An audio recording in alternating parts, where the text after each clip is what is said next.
अस्सलाम वालेकुम जी, मेरा नाम डॉक्टर अरसलान है और मैं आइकॉन आई केयर क्लिनिक लाहौर में कंसल्टेंट आई सर्जन हूँ।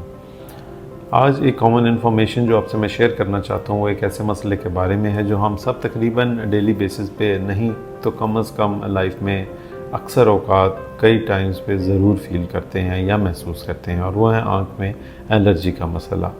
आँख में एलर्जी कई वजूहात से हो सकती है।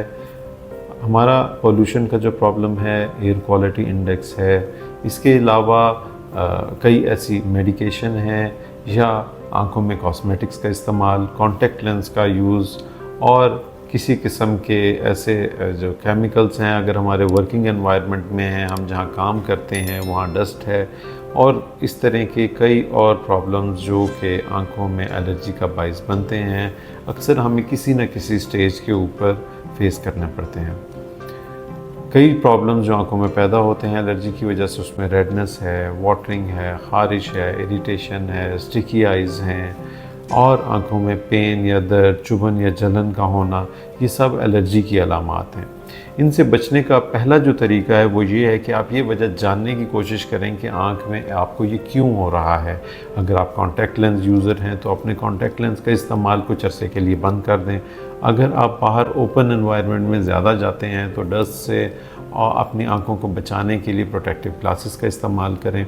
और इसी तरीके से अगर आप कॉस्मेटिक्स यूज़ करते हैं और आपकी आँखों में कॉस्मेटिक्स की वजह से एलर्जी हो रही है तो उसके इस्तेमाल को कम कर दें, या आँखों को अच्छे तरीके से क्लीन रखें और सफाई का मुकम्मल इंतज़ाम रखें। अगर ये मसला फिर भी हल नहीं होता है तो आप अपनी किसी भी करीबी अच्छे आँखों के डॉक्टर से मुलाकात करके अपॉइंटमेंट लेके उनको अपनी कंडीशन के बारे में बताएं। वो आपको कुछ ऐसे एंटी एलर्जिक ड्रॉप्स के बारे में मशवरा देंगे जो कि आप लंबे अरसे के लिए इस्तेमाल कर सकते हैं। ये बात याद रखिए कि एलर्जी का मसला एक ऐसा मसला है जो कि अगरचे आँख के लिए लॉन्ग टर्म में ख़तरे या नुकसान का बाइस नहीं बनता है, लेकिन वो आपको बहुत ज़्यादा तंगी ज़रूर देता है, और इससे बचने के लिए आपको अक्सर ऐसे अद्वियात दी जाती हैं जो कि अगर ये मसला बार बार रिपीट हो तो आप दोबारा भी इस्तेमाल कर सकते हैं। आज के लिए इतना ही। नेक्स्ट किसी और टॉपिक के साथ आपकी खिदमत में हाजिर होंगे। Thank you. अल्लाह हाफ़िज़।